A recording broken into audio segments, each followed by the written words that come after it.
Hello and welcome back to Channel 2S. I'm your host, Second Soundwave. You guys know Dengeki Hobby, right? In case you don't, they're a hobby magazine. A hobby magazine that releases preview galleries of unpainted upcoming Gunpla. Their newest batch of galleries just dropped today, so I thought we'd go ahead and jump right into them. So we're starting with the kits that are coming out later this month. First one on the list is the Binder Gun. This is a build custom set. It does look like there's a lot of optional joint parts. It actually looks like it says here that these are the same joints that you get with the Bolden Arms set. So that's certainly useful. Definitely good to have another way to get those. The binder weapons themselves are still nothing that I'm really that personally interested in. They look nice, but I can't really think of a good use for them. We've already looked at the Bjarliant Unpainted before, but I think it's got the stickers on it this time because I'm noticing some extra yellow details on the backpack and shoulders. It looks like he's also got some yellow stripes in the front of his feet that are probably stickers as well, and I'm also noticing a black center sticker in the middle of his crotch thruster. However, it still looks like all the major areas of color are molded in properly, so that's very, very good to see.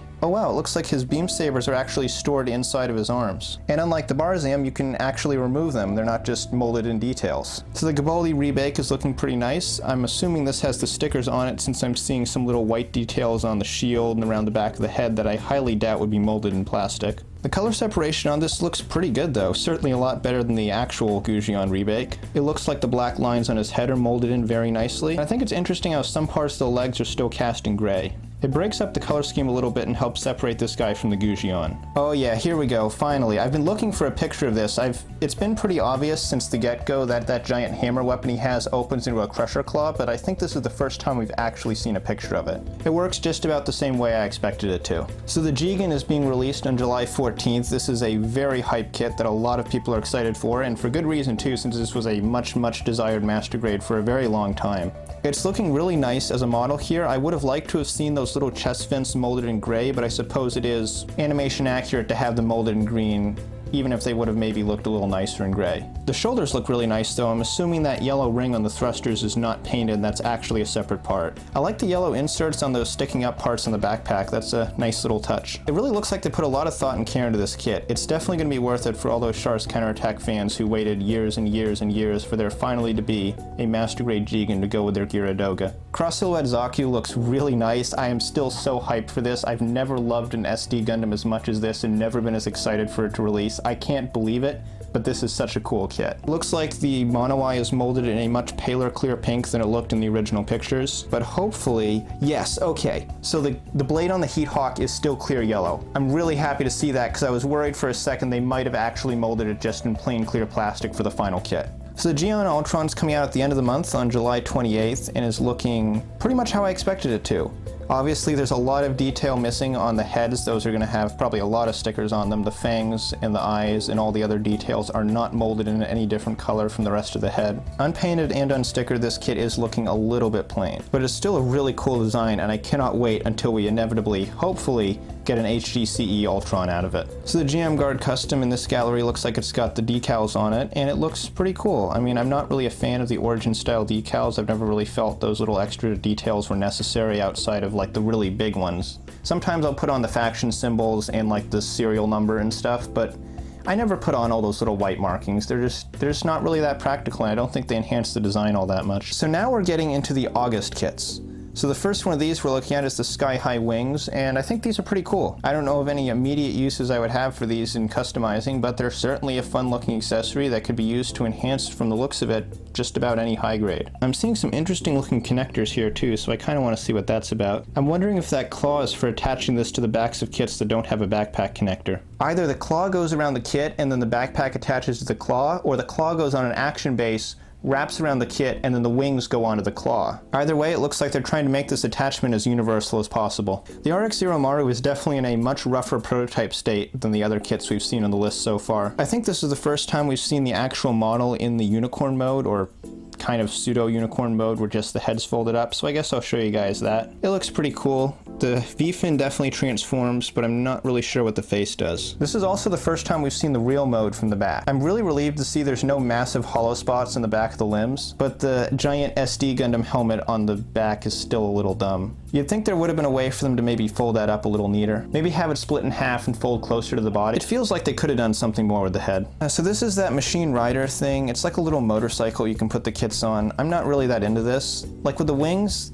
With the sky-high wings, I could kind of see what you could do with those. I saw some interesting potential, but I just can't see myself ever using this motorcycle for an actual serious build. I guess it's kind of fun as a novelty though. The stand they're using to hold it up looks like a new piece, so I'm assuming that comes with the kit. It does have some different front pieces you can use to customize it, so we have this one that's kind of a sleek looking, I guess like sports bike front, and then there's another one with a round headlight. I don't know, I'm not really a motorcycle person. Then it has this weird kind of walking bike mode that reminds me of that one minicon from Armada. Hold on, I gotta look this guy up and see what his name was. Okay, so his name is Perceptor, and now that I'm looking at him, he looks nothing like the motorcycle, so I don't know what I was thinking there. Anyways, it's a weird looking little thing, and I'm not really sure I'm into it. I do like the way they have it attached to the kit though. It looks like there's this armature coming out of the back with a special backpack on it that plugs onto the back of the kit. So there's two new Build Divers handsets coming out in August. I'm not really sure what's up with these. They're called Build Hands SML. I think these might be in different poses from the hands we got before with Build Fighters though. There's two sets of these too. There's a Federation style set with the square fingers, and then there's a Xeon set with round fingers. Oh yeah, RG Sazabi, this is the real shit right here. I love this kit so much. The detail on this thing is beautiful. I love the real grade redesign. I've always liked the Sazabi Verka, and I'm really impressed that they were able to make another equally detailed, equally cool Sazabi. Okay, maybe it's not equally detailed as the Verka, but it still looks really nice. Look at that detail in the back skirt. He's got the exposed gray bits at the top. He's got the little yellow trim around the vents. This guy's got everything. Okay, so this is really cool. This is even more like the Sazabi Verka than I realized, because you can open up everything on this kit. It's not as extreme as the Sazabi Verka, but it looks like there's little armor pieces around the shoulders and the head and the chest and really everywhere that you can actually pull out, kind of like the Unicorn Gundam for the Destroy mode. If you're a person who likes doing those kind of open hatch style builds, this would be a really fun kit to do that with. I love how the head opens up too, so you can see the mono eye better. Oh, the back skirt opens up too, nice. There's even more detail under here. I really like what they did with the sword. I've never been a fan of Sazabi's sword. I always thought it looked kind of weird and disjointed, but it looks like they've done something to the effect parts because they all merge together to a single point. I don't know about you guys, but I think it looks way better this way. The color separation on his shotgun looks really nice too. I like how the slide and the magazine are molded in a different color from the rest of the gun. Unfortunately, I missed the pre-order window on this, so I won't be able to get it super soon, but I really am so excited for this, and I'm definitely going to have to try and pick one up at some point. Okay, so the Cross Silhouette Zeta Gundam. This kit is really impressing me because with the SD Cross Silhouette line, I know the RX-78 had really nice color separation and the Zaku has really nice color separation, but I wasn't sure for how long they were going to hold that consistent quality level. But it looks like they're holding on strong because the Zeta Gundam looks really nice. There's not a lot of missing details here that I could complain about on an SD.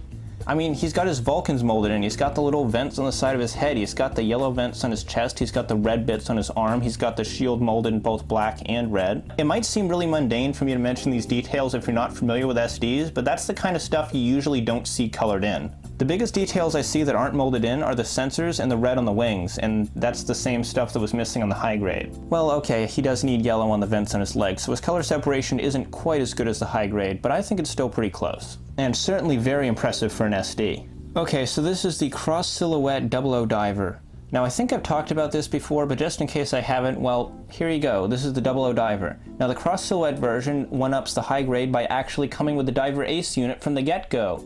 There, see? That wasn't so hard, Bandai. It's just, you stick it in the box and it's right there and you have actual accessories for your kit. So this is a kit that's coming out in a few months. Actually, this is coming out in October, so it's, I guess, coming out a ways from now. So obviously these pictures aren't unpainted. I'm sure there's a lot of work that went into making this kit look the way it is right now. But what's interesting to me about this is that I think this is the first cross silhouette kit I've seen where I actually prefer the shorter version of it. I think this looks really cute as just a little basic chibi SD. So now we're moving on to the premium Bandai exclusive kits, starting with the Ground Gundam Parachute Pack version that's coming out in August. I'm really impressed with the color separation on the backpack. I wouldn't have expected those white pieces inside the vents at the top, or for that matter even the white pieces along the back to be colored in separately. It seems like the P Bandai designers have been stepping up their game lately. So from what I heard from you guys last time, apparently the GM ground type head you get with this set is actually a new mold head that's designed to be more anime accurate. And I can appreciate that, like anime accuracy, that's cool and all, but if we're being totally honest, I do actually really prefer the original head. Okay, so Avalanche Exia Dash. This is one that I'm really excited for because it's another one of those P Bandai kits that's getting a retail release in the US, so I'm obviously going to pick one of these up. I've always liked Avalanche Exia as a design, but I got burned so hard with that high grade. That kit does not age well, but the master grade is looking really nice. I don't know if this is a completely unpainted gallery since it does at the very least have water slides on it, but it still can give us a pretty good idea of what we'll be getting. I like how the shield attaches to the backpack. I don't think you could do that with the high grade. There were some other images listed on the site of some other kits we've seen before, but these were the only ones that were really new. Everything else was just official Bandai images with a Dengeki Hobby watermark slapped in the corner. So that's going to do it for today, guys. Thanks for watching. Leave a like if you enjoyed this video, subscribe for more Gunpla news and reviews, and as always, I'm your host, Second Soundwave, and I'll see you next time. Take care, guys.